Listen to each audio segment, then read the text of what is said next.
Aujourd'hui, plus que jamais, on sait que les choses sont très souvent plus surprenantes qu'il n'y paraît. Mais réfléchissons une seconde au chocolat et à son goût sucré. Son nom vient pourtant d'un mot aztèque, chocolatl, associant chocoli, qui veut dire aigre, acide, et atl, qui signifie de l'eau. Élémentaire et au fond pas si surprenant puisque nous savons tous que le chocolat est fabriqué avec les fèves très amères du cacaoyer. Souvenons-nous aussi que le chocolat, pendant la majeure partie de son histoire, pas moins de 3000 ans, a été surtout une boisson. Dans l'imagerie des Mayas et des Aztèques, le cacaoyer était un arbre associé au dieu Quetzalcoatl et le breuvage au sacrifice humain. Si les Mayas buvaient le chocolat chaud, les Aztèques le préféraient froid et s'émettaient à le relever avec des pétales de fleurs et toutes sortes d'épices. Le premier contact européen avec les cabos, ces gros fruits du cacaoyer qui contiennent de nombreuses graines chacune, remonte à 1502. Christophe Colomb, lors de son quatrième voyage naviguant le long des côtes de Honduras, rapporte avoir vu une grande embarcation indigène avec diverses marchandises, dont les cabos, qui semblaient compter beaucoup dans ce commerce. Cependant, c'est le conquistador espagnol du Mexique, l'explorateur Hernán Cortés, qui, en 1519, va introduire le chocolat en Europe. Très rapidement, adoucie avec du sucre, du miel ou de la cannelle, la boisson devient très prisée de la haute société et des rois espagnols avant de gagner les autres cours européennes, dont celle de la France. Mais comment? Voilà qui pourrait paraître surprenant. Nous sommes à Bayonne, dans le sud-ouest de la France. Grâce à son grand port naval, la petite ville deviendra au XVIIe et XVIIIe siècle une véritable plaque tournante entre le sud et le nord de l'Europe. C'est bien ici, à Bayonne, et plus précisément sur l'autre rive de la Dour dans le quartier des Saint-Esprit, que, après l'expulsion des Juifs d'Espagne en 1492, puis la création de l'Inquisition au Portugal en 1536, avaient trouvé refuge des Juifs convertis, autrement dit des nouveaux chrétiens, comme on les appelait, ou encore des maranes, ceux qui continuaient de pratiquer secrètement le judaïsme. En 1550, ils reçoivent même l'autorisation de s'établir sur place par les lettres patentes publiées par le roi Henri II.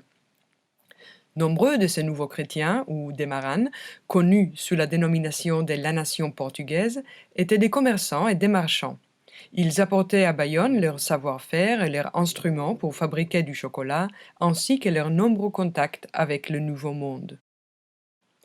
C'est aussi ici, à Bayonne, qu'en 1615, on fait une union bien politique entre Anne d'Autriche, qui avait alors 14 ans, la fille du roi d'Espagne Philippe III, et Louis XIII. Et c'est à l'occasion de ce mariage que la future reine goûte du chocolat chaud et que la boisson s'introduit en France.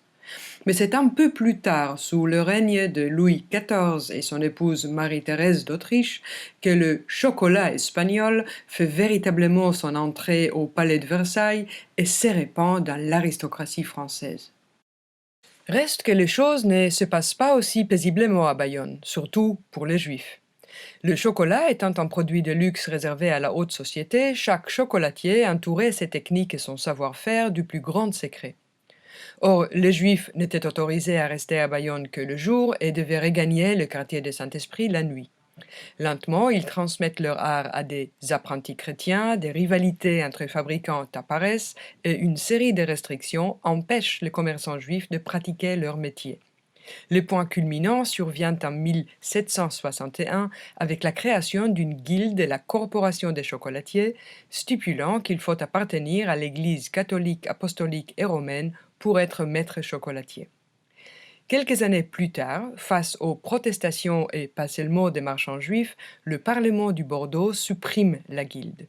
Puis, en 1790, l'Assemblée nationale reconnaît la pleine citoyenneté aux Juifs de la nation portugaise, qui se voient accorder des droits égaux et deviennent ainsi les premiers Juifs d'Europe émancipés, un an avant le reste des Juifs de France. Quant à la synagogue de Bayonne à la façade néoclassique qu'on peut voir encore aujourd'hui, elle date de 1837. Comme bien d'autres synagogues construites à l'époque, elle doit son édification à Napoléon Ier qui, en 1808, avait instauré le consistoire central israélite de France, donnant ainsi au judaïsme une existence officielle. Enfin, quant à Bayonne et à sa réputation chocolatière, la ville devient au XIXe siècle la première ville du chocolat en France avec plus de 30 manufactures. De nos jours, l'industrie chocolatière, même si elle n'est pas aussi florissante que dans les siècles précédents, y demeure une activité importante.